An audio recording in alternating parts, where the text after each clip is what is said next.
Olá pessoal, Ricardo Marocchio aqui mais uma vez. Nessa aula a gente vai aprender a criar o jogo envolvendo os conceitos de programação orientada a objetos, os 4 pilares, herança, polimorfismo, encapsulamento e abstração. Aqui está o repositório do GitHub, onde eu coloquei o jogo, então basta acessar github.com/marocchio/arena de batalha, que você vai ter acesso aqui ao código-fonte completo do jogo que nós vamos desenvolver. Basta clicar aqui no botão Code, Download Zip, para baixar o código-fonte completo do jogo. Foi desenvolvido no Visual Studio 2019, portanto você precisaria dessa ferramenta para abrir. Na verdade, o Visual Studio 2017, atualizado e com a versão do framework mais nova, também vai funcionar perfeitamente. Vamos então criar um novo projeto no Visual Studio e iniciar o desenvolvimento. Já está aqui a tela para a criação de um novo projeto. Eu já criei esse projeto anteriormente, então vou me basear naquilo que eu já fiz, inclusive está aqui a solução que eu trabalhei. Mas nós vamos criar aqui um novo projeto e vamos fazer do zero. Vamos lá. Criei aqui um novo projeto. Vai ser aqui um Windows Forms App .NET Framework, que esse aqui é o framework clássico do .NET.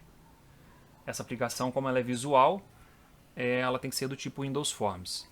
Vale lembrar que, para os alunos aqui do IFES, não é necessário que você faça a aplicação. Talvez você não tenha o Visual Studio instalado na sua máquina e também não tenha como instalar. Não tem problema. O importante é que você acompanhe o que foi feito para entender a integração e os conceitos dos 4 pilares da programação orientada a objetos, para você entender na prática. Então eu vou começar criando um projeto do tipo Windows Forms App, que vai ser responsável pela parte gráfica do jogo, porque é um tipo de projeto que mostra janelas. Está aqui usando a linguagem C#. Next. Eu vou chamar de Arena de Batalha. Só que esse projeto vai ser a interface do usuário, por isso eu vou colocar aqui GUI, de Graphical User Interface. E aqui a minha solução vai se chamar Arena de Batalha, ou seja, o meu projeto como um todo se chama Arena de Batalha. Minha solução. Ela vai ter 2 projetos, um para a interface do jogo e outra para a lógica do jogo. Aqui você pode colocar framework 4.7.2 ou 4.6.2. Eu vou usar o mais atual, que é o 4.8, mas para o nosso jogo não vai fazer a menor diferença. Desmarquem essa caixinha aqui para o arquivo da solução ficar em um diretório diferente do projeto. Vou mandar criar.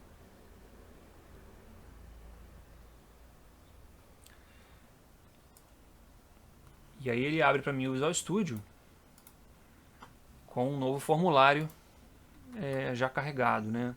Esse é um projeto diferente de uma aplicação console, que você já cai direto na tela de código, escreve código para aparecer em console. Aqui você cai numa janela, aqui tem uma toolbox, que você pode arrastar componentes para essa janela para montar um formulário Windows.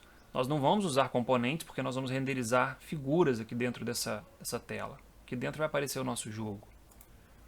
E eu vou agora adicionar um novo projeto à solução. Como eu disse, esse aqui é o projeto da interface gráfica com o usuário. Agora eu vou adicionar um projeto que vai conter a lógica.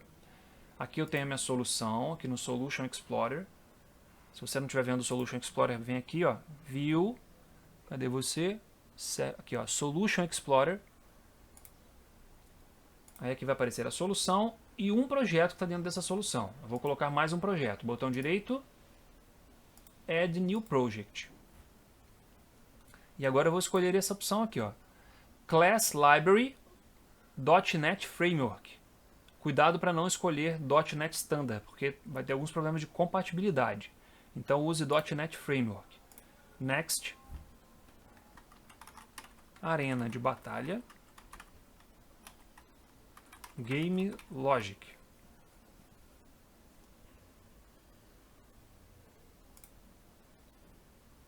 Alguns nomes aqui pode ser que eu mude um pouco em relação ao que existe no projeto original, mas o resultado vai ser o mesmo.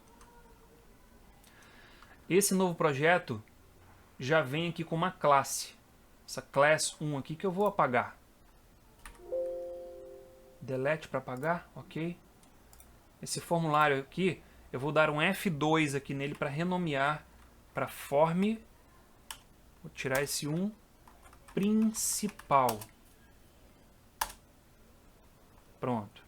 E vou trocar o título dele aqui, ó, que é essa propriedade text, para arena de batalha.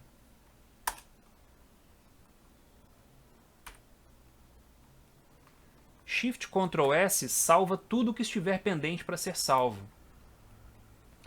E agora eu vou trabalhar aqui na lógica do jogo antes de iniciar a construção da interface. A primeira coisa que eu vou fazer é adicionar os arquivos de recursos que nós vamos usar. Esses arquivos de recursos são as imagens e os sons. Então são imagens e sons usados aí durante o jogo. Esses arquivos de recursos eles podem ser baixados aqui no projeto do GitHub, aqui em objetos do jogo, que lá eu chamei de Game Logic. Tem aqui, ó, Resources, e aqui eu tenho a imagem de Game Over, o som do míssel, da explosão longa, o plano de fundo, o inimigo, o jogador e o projétil.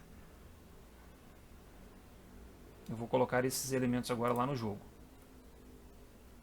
Então a primeira coisa que eu tenho que fazer nesse projeto aqui da lógica do jogo, botão direito, adicionar novo item. E aqui eu vou procurar aqui por resource.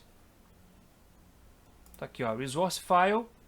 Eu vou chamar de media, né, em inglês. Pronto, tá aqui, ó. Aqui ficam os meus recursos.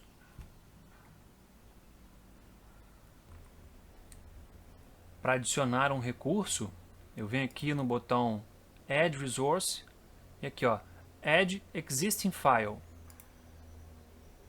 Aí eu vou escolher aqui, eu já tenho na minha pasta aqui, deixa eu acessar. Vamos lá, programação 2, semana 9, recursos, está aqui, ó. Eu tenho essas imagens, os sons, vou pegar tudo aqui e vou adicionar lá. Selecionei todas, cliquei em abrir. Ele colocou aqui, ó, as imagens, e aqui eu posso escolher áudio, e aqui tem os áudios. Ele separa por categorias aqui, ó. Imagens,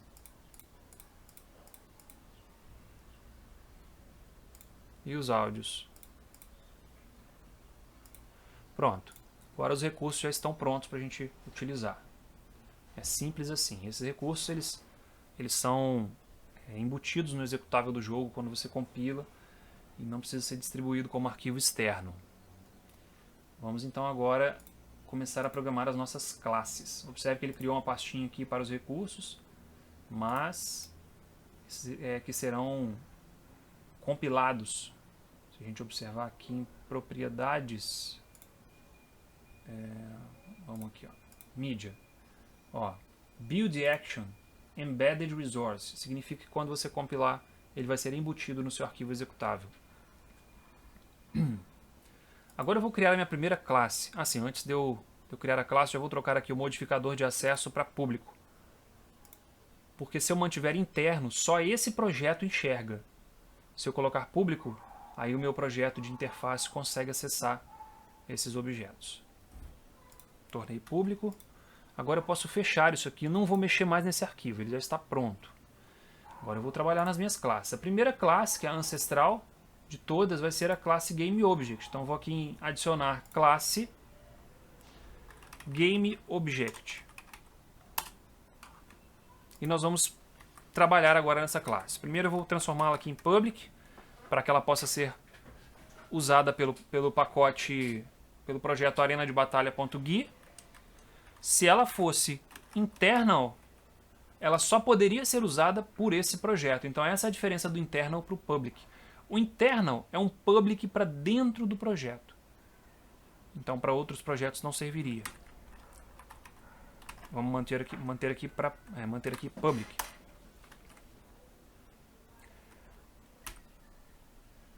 uma coisa importante que eu devo mencionar é que você não precisa se preocupar com aspectos técnicos que eu vou acabar usando aqui no jogo. Preocupe-se em compreender os conceitos relacionados à programação orientada a objetos e aos 4 pilares, que eu vou ir falando ao longo do desenvolvimento. Então, o primeiro elemento que a minha classe GameObject vai ter, que eu sei que é ancestral, que é comum a todos os outros objetos do jogo, é a propriedade que indica se ele está ativo ou não na tela. Uma propriedade que indica se ele deve ser desenhado ou se ele já saiu da tela. Por exemplo, um inimigo que esteja descendo, ele é ativo enquanto ele está dentro da tela ou enquanto ele não levou um tiro. Então, eu vou fazer aqui uma propriedade prop do tipo bool active. A segunda propriedade, vai ser uma propriedade do tipo inteira mesmo, vai ser a velocidade com que esse objeto se locomove pela tela. Pode ser que algum objeto não tenha velocidade, a velocidade seja 0.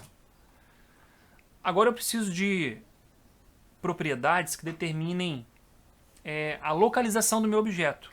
Então vou colocar aqui, ó, prop int left, que é a distância dele para a margem esquerda, prop int top, que é a distância dele para o topo. Isso é padrão do Windows. O 00 é no canto superior esquerdo. Então por isso que eu chamo de left top, porque a partir dessa referência, esquerda top, é que eu começo a colocar valores que vai deslocar o objeto para a direita e para baixo. 00 ele vai ficar no canto superior esquerdo. Eu preciso também de armazenar as dimensões desse objeto. Mas para armazenar as dimensões, eu tenho que saber qual que é a dimensão da figura. E como que eu represento a figura que esse objeto vai renderizar na tela? Aí tem um tipo especial chamado bitmap. E ele automaticamente adicionou para mim a biblioteca aqui em cima, system.drawing. Eu vou remover essas outras aqui que não são utilizadas, por isso elas estão em cinza.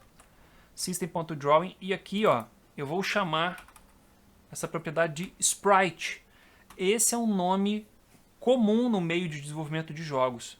É o nome da imagem que representa o objeto do jogo. É um sprite. Existem sprites animados e existem sprites estáticos. Sprites animados dão um pouquinho mais de trabalho para você implementar. Então aqui a gente vai usar sprites estáticos, no que diz respeito à animação interna do objeto.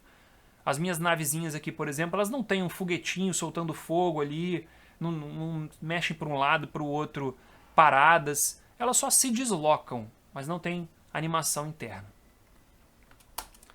Eu preciso também saber os limites para onde esse objeto pode se mover. Quais são os limites da tela? Então eu vou criar aqui uma propriedade de um tipo específico chamado size e vou definir o nome bounds. Bounds significa limites. São os limites da tela. Até onde ele pode ir para a direita e até onde ele pode ir para baixo. Então são os limites. Eu vou definir também uma propriedade do tipo retângulo, que eu vou chamar aqui de object, de rectangle mesmo, rectangle, deixar o mesmo nome. Essa propriedade vai conter a localização do retângulo onde está o objeto. Por que isso é importante? Uma das coisas mais relevantes, ou as coisas mais comuns de serem feitas em um jogo, é a detecção de colisão. Para você detectar colisão, você tem que ver se os retângulos que envolvem os objetos estão tendo interseção. Então essa classe rectangle vai armazenar o retângulo onde está esse objeto. Esse retângulo ele é formado a partir do top left e da largura e altura do objeto em si. Se eu sei qual a distância da margem esquerda e da margem superior, e eu sei o tamanho do objeto, eu consigo pegar as coordenadas do retângulo que correspondem a esse objeto. Aí já é uma questão de geometria. Agora eu vou determinar a largura e a altura.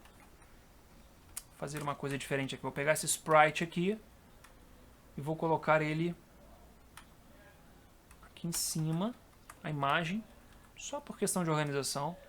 E aqui no top left eu vou fazer o seguinte: prop int largura. Aqui vai ser interessante. Largura não pode ser modificada. De onde vem a largura do objeto? Bem, então vai vir de this.sprite.width. Ou seja, a largura do meu objeto, ela é obtida a partir da largura da imagem dele. Pronto. É obtida dessa forma. Então, a largura do objeto em si é obtida através da largura da imagem que representa esse objeto, do sprite dele. A mesma coisa vale para a altura. Vou copiar aqui, ó. Height. Quando eu quiser acessar a largura e a altura do objeto, basta eu acessar diretamente essas propriedades aqui. Agora, com esquerda e topo, largura e altura, eu consigo montar o retângulo, né? Outra propriedade importante do jogo é o som que ele possui. Public string é um fluxo de dados. Sound getSet.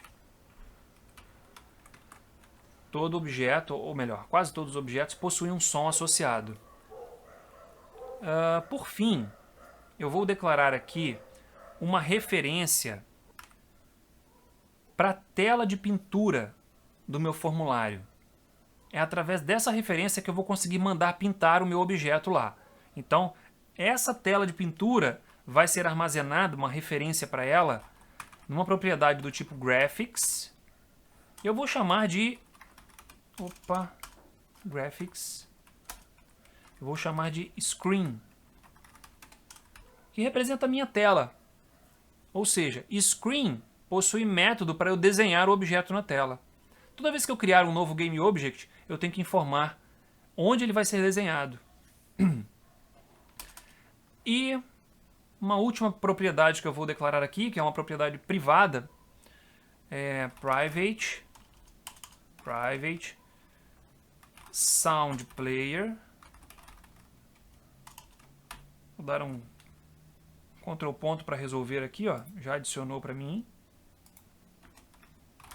Sound player, agora com inicial minúscula porque é privado. getSet. Pronto. Esse camarada vai ser usado para tocar o som que a gente vai armazenar aqui em sound. Digamos que ele é o player. Aqui é o arquivo do som, que vai vir da memória, né? Na verdade, o som binário. E aqui é quem toca o som. É o reprodutor do som. Com isso a gente termina a parte de características comuns do nosso objeto de jogo.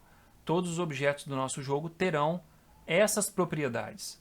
Mais uma vez, não importa se você não está entendendo a questão técnica, o que importa é você entender os conceitos relacionados à orientação a objetos.